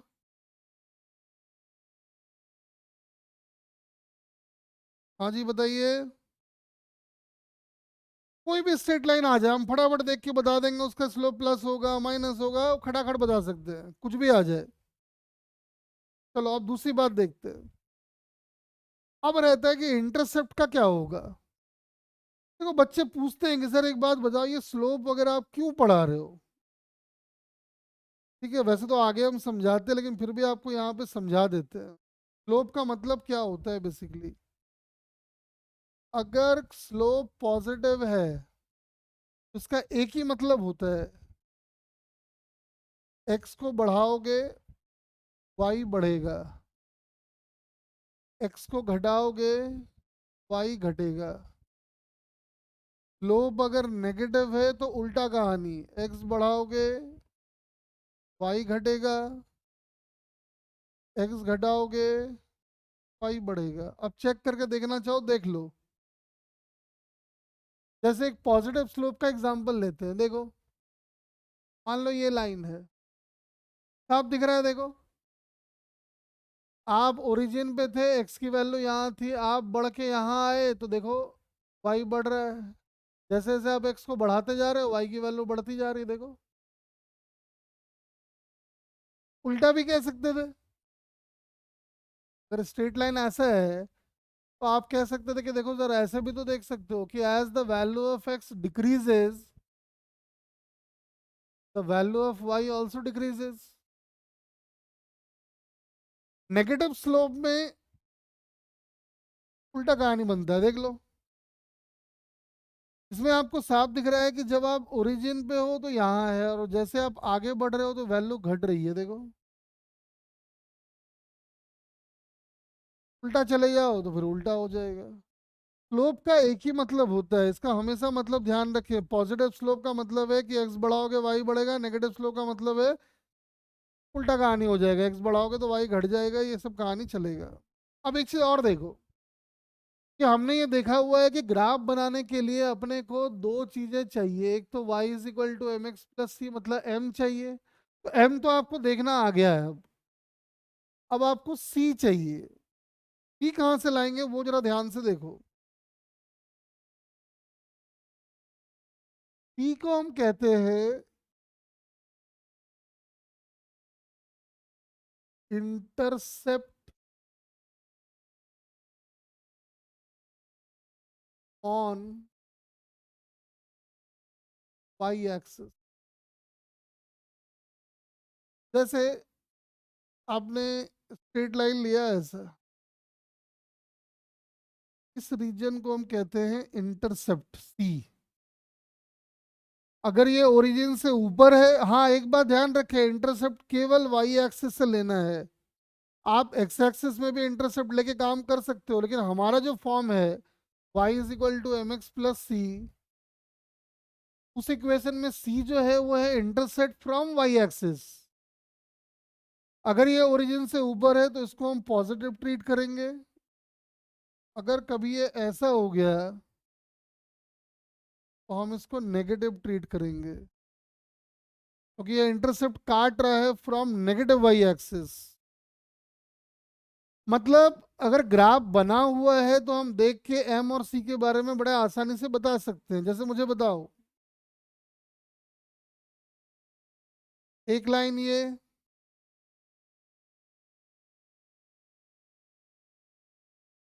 दूसरा लाइन ये,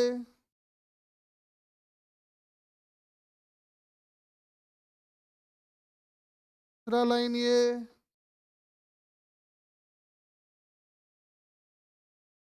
फोर्थ लाइन ये, line one, line two, line three, line four. सभी लाइन का एम और सी बताइए, देखिए और बताइए। आपको बताना है सिर्फ पॉजिटिव और नेगेटिव। जैसे लाइन वन, यहाँ एम, यहाँ सी, यहाँ हम कर देंगे लाइन वन, टू, थ्री। कहाँ चला गया?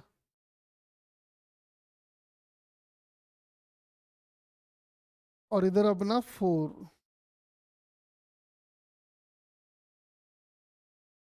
फटाफट जरा मुझे बताओ, पॉजिटिव नेगेटिव क्या होगा, जल्दी से फिल कर दो।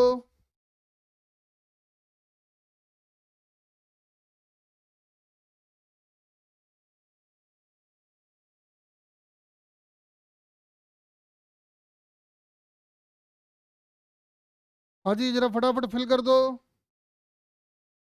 स्लोप के बारे में क्या बोल सकते हो? इंटरसेप्ट के बारे में क्या बोल सकते हो?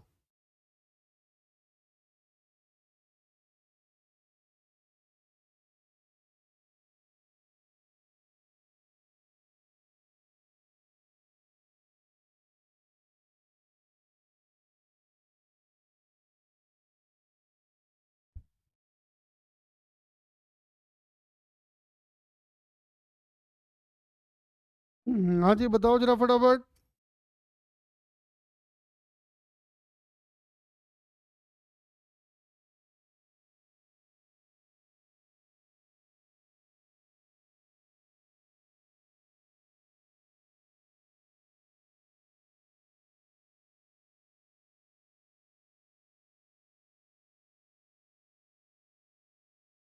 तो साफ दिखाई पड़ रहा है कि लाइन वन की जब बात करोगे तो ये एंगल और ये स्लोप,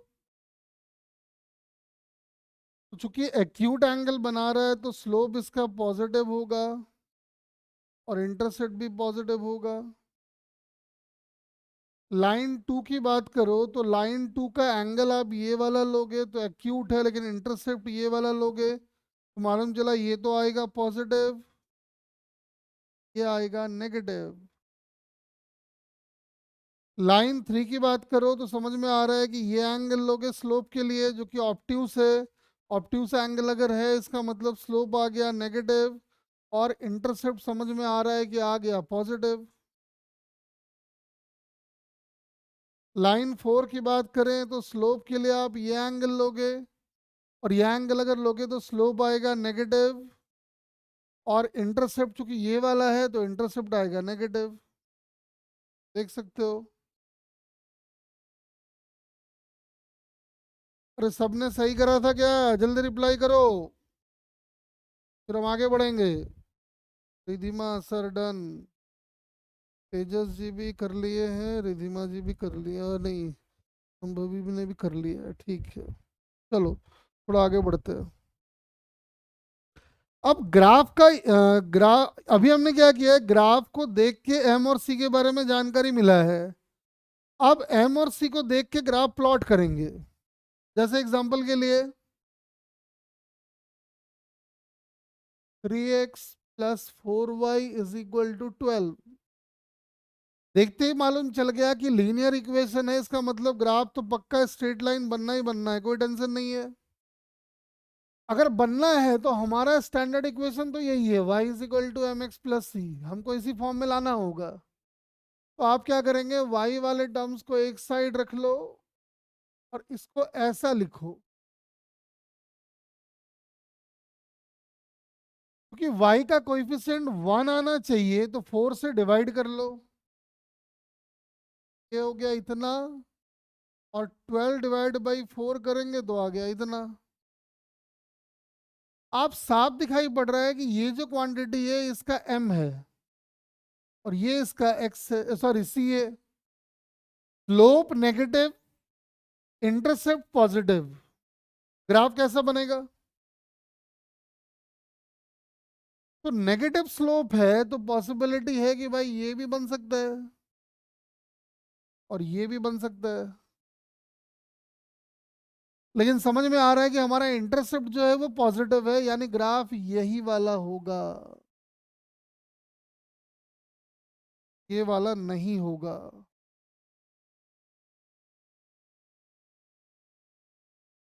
हाँ, कुछ बातें जो हमको ग्राफ में लिखना चाहिए, क्या लिखना चाहिए?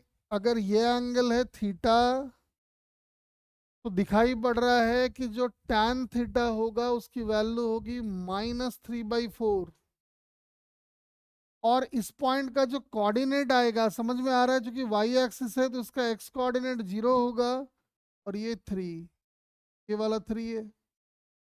आप देख सकते हो कि हमने इसका ग्राफ प्लॉट कर दिया है।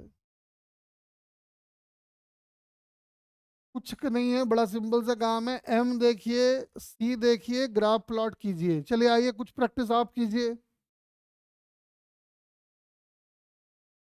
x plus y is equal to 4,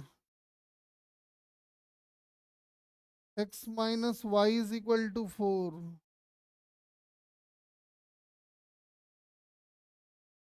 -x - y = चलो ये सारे ग्राफ जरा फटाफट बना के दिखाइए।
फटाफट प्लॉट करो बेटा।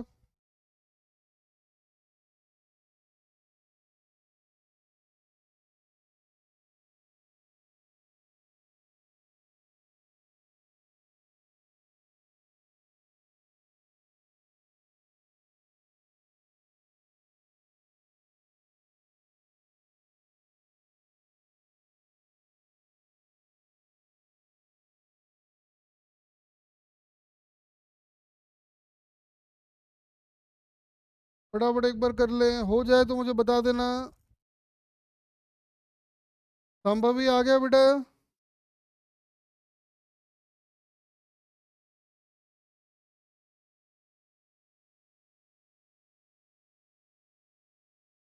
रिधिमा डन, तेजस डन। संभव ही नहीं किए भी लग रहा है। कर लो बेटा फटाफट जल्दी। आ जाओ देखते हैं। इसको लिख सकते हैं हम लोग y = -x+4। तो समझ में आ रहा है, negative slope positive intercept, negative slope positive intercept graph बन गया। If this angle is theta then tan theta is -1 and this is 4। अगर आप यहां आ जाओ तो y can be written as x-4, मतलब पॉजिटिव स्लोप नेगेटिव इंटरसेप्ट, यानी ऐसा। यानी ये एंगल अगर थीटा है तो tan थीटा इज 1, और tan थीटा अगर 1 है इसका मतलब थीटा इज इक्वल टू 45। आपके लिए अभी काम का नहीं है, लेकिन फिर भी धीरे धीरे चीजों को हम आगे बढ़ेंगे। यहां आ जाओ, y can be written as x+4, positive slope positive intercept, ऐसा। यहां आ जाओ, y can be written as -x - 4, और -x - 4 अगर हम कर रहे हैं इसका मतलब नेगेटिव स्लोप नेगेटिव इंटरसेप्ट, यानी ग्राफ ऐसा।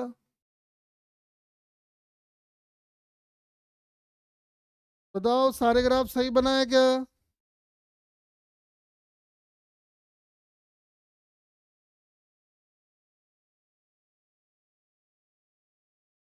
रिधिमा, तेजस, संभवी, सब बताओ मुझे, सारे ग्राफ ठीक बनाए हैं? हाँ ठीक है। चलो थोड़ा आगे बढ़ते हैं और थोड़े से ग्राफ बनाते हैं।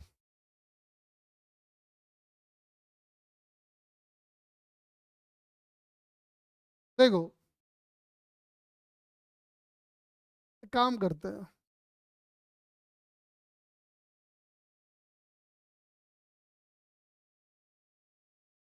एक क्वेश्चन लिखो। Find the area bounded by,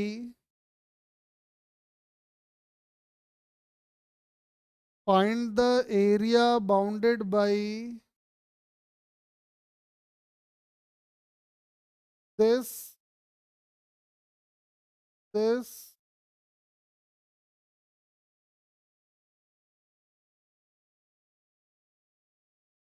ये चारों कर्व मिलके जो एरिया बाउंड कर रहे होंगे उसकी जरा वैल्यू बताओ। Find the area bounded by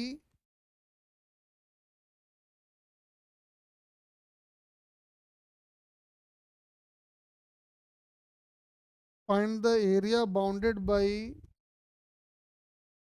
all four these curves।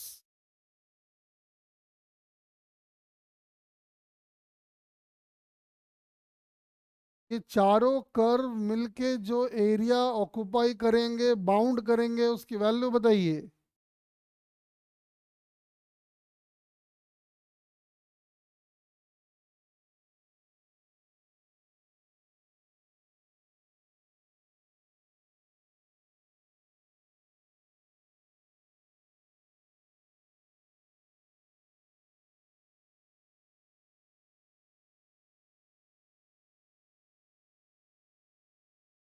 चारों ग्राफ को एक साथ बनाइए, आपको समझ में आ जाएगा क्वेश्चन क्या पूछ रहा है आपसे।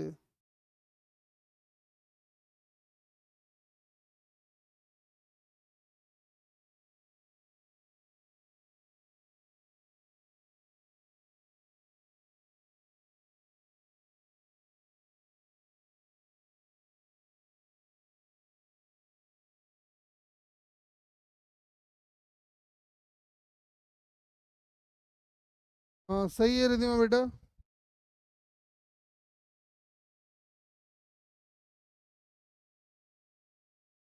अगर सारे कर्व्स को हम लोग एक ही ग्राफ पेपर पे बनाएं तो कैसा बनेगा देखिए। x plus y is equal to 2, मतलब y is equal to minus x plus 2। सबको जरा लिख लेते हैं पहले। y is equal to x minus 2, y is equal to x plus 2, y is minus x minus 2। देखो पहला वाला नेगेटिव स्लोप पॉजिटिव इंटरसेप्ट, ये वाला 2, ये वाला 2। अगला वाला y is equal to x minus 2, positive slope negative intercept. ऐसा मजेदार बात है, ये भी 2 ये भी 2, सब 2 2 ये देख लो। फिर अगला आएगा y is equal to x plus 2, मतलब ऐसा। फिर अगला आएगा ऐसा। अब साफ दिखाई पड़ रहा है कि ये वाला है 2, ये वाला है 2, ये वाला है 2, ये वाला है 2। तो अपने को ये वाला एरिया मिल जाएगा, ये वाला एरिया हो जाएगा 1/2 × 2 × 2। ये 2 आ गया, ये भी 2 आ जाएगा, ये भी 2 आ जाएगा और ये भी 2 आ जाएगा। तो हम कह सकते हैं कि area bounded by four these four straight lines is 8 square units, है ना। ठीक है, और थोड़ा सा और देखते हैं, थोड़ा ग्राफ और देख लेते हैं। जैसे सपोज करो अपने को बनाना है y is equal to 4, x is equal to 2, y is equal to 3x, y is equal to -3x, y is equal to -2, x is equal to -4। ये ग्राफ भी जरा प्लॉट करें।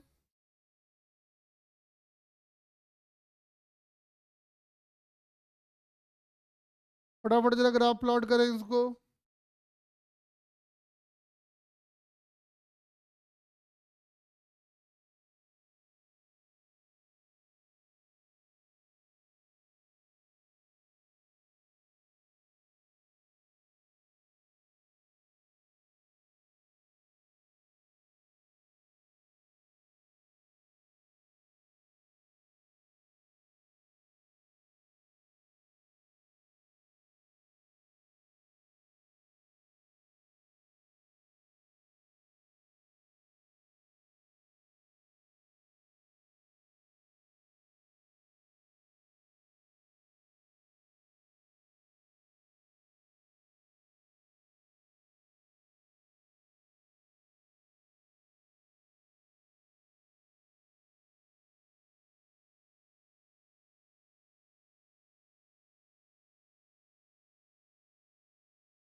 बना लो सारे ग्राफ।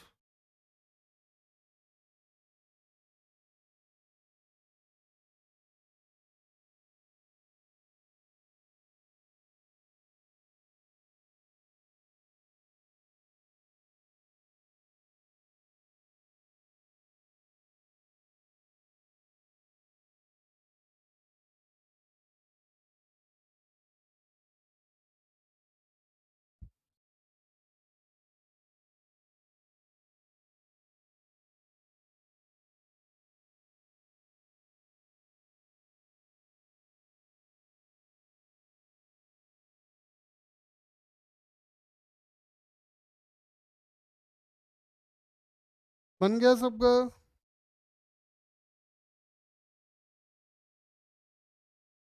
जैसे y इज इक्वल टू 4, तो अपने को ग्राफ जो बनाना है, ऐसा ग्राफ बनाना है जिसमें y की वैल्यू हमेशा ही 4 रहे। समझ में आता है कि ग्राफ ये बनना ये नहीं बनेगा ना।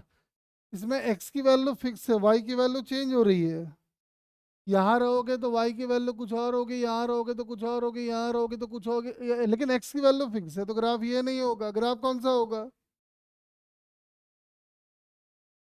यानी ग्राफ ऐसा आएगा। अब देख लो, इसमें x की वैल्यू बदल रही है लेकिन y की वैल्यू फिक्स्ड है। कितनी है? तो y की वैल्यू 4 है। x की वैल्यू 2 की बात करो तो ग्राफ ऐसा आ जाएगा। y is equal to 3x को अगर ध्यान से देखो तो समझ में आ रहा है कि इसका स्लोप तो पॉजिटिव है लेकिन c की वैल्यू नहीं है। c की वैल्यू नहीं है इसका मतलब c की वैल्यू जीरो है, और c की वैल्यू अगर जीरो है इसका मतलब intercept from y axis is zero. और ये स्लोप पॉजिटिव आ रहा है यानी ग्राफ ऐसा बनना चाहिए। अगले में साफ दिखाई पड़ रहा है कि स्लोप नेगेटिव है और इंटरसेप्ट जीरो है, तो ग्राफ ऐसा बनना चाहिए। सॉरी, ओरिजिन से पास होता हुआ होना चाहिए। y इज इक्वल टू -2 की बात करो तो समझ में आ रहा है ग्राफ नीचे बन जाएगा। और x इज इक्वल टू -4 की बात करो, ग्राफ इधर बन जाएगा।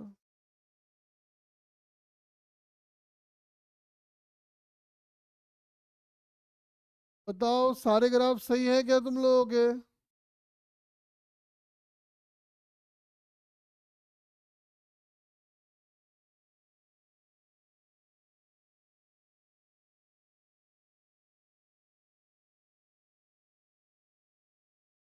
हाँ जी बताओ। सारे ग्राफ सही हैं?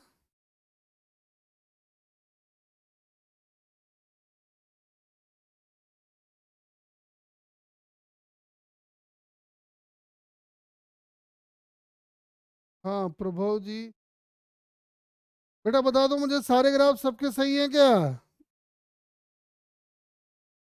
रिधिमा, संभवी, प्रभु।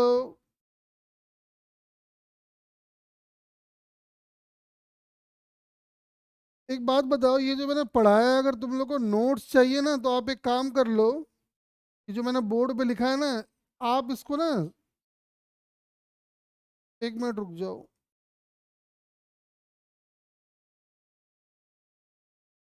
तुम भी, मुझे थोड़ा कम पता चलता है अभी इसका। हाँ, देखो ये बार कोड आ रहा है ना, इसको स्कैन कर लो। जो भी आज मैंने आपको पढ़ाया है वो सारा का सारा नोट्स आपके पास चला जाएगा पीडीएफ फॉर्म में।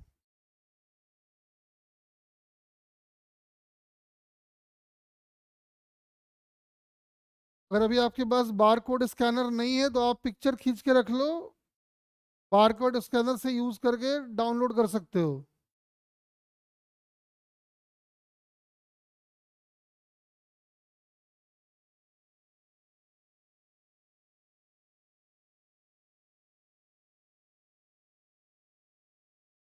है ना, ये बार कोड जो दिख रहा है उसको आप कॉपी करके रख लो, या स्कैनर आपके पास है तो स्कैन करके डाउनलोड कर लो। देखो तो हो रहा है क्या? मैं भी आज फर्स्ट टाइम ही ट्राई कर रहा हूँ, देखो तो हो रहा है।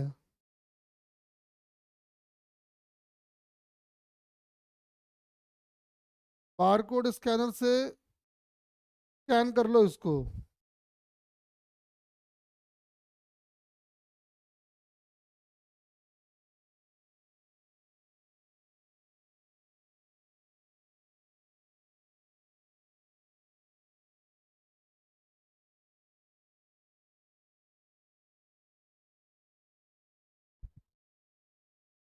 हाँ आ गया, देख ले।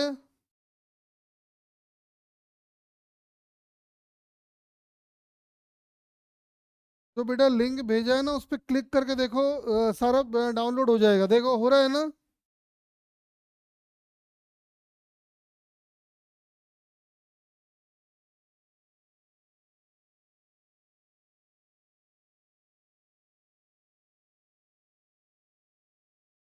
चलो, बाई चांस आप कुछ हेल्प लेना हो तो वहां से ले सकते हो। चलो बेटा, आज काफ़ी कुछ पढ़ा दिया है, थोड़ा इसको अच्छे से आप देख लेना। और फिर अगले क्लास में हम लोग कहानी इसकी, और अभी थोड़ा सा ग्राफ पे हम लोग फोकस करेंगे। चलो ठीक है बेटा, क्लास यहीं पे एंड कर रहे हैं आज। Thank you.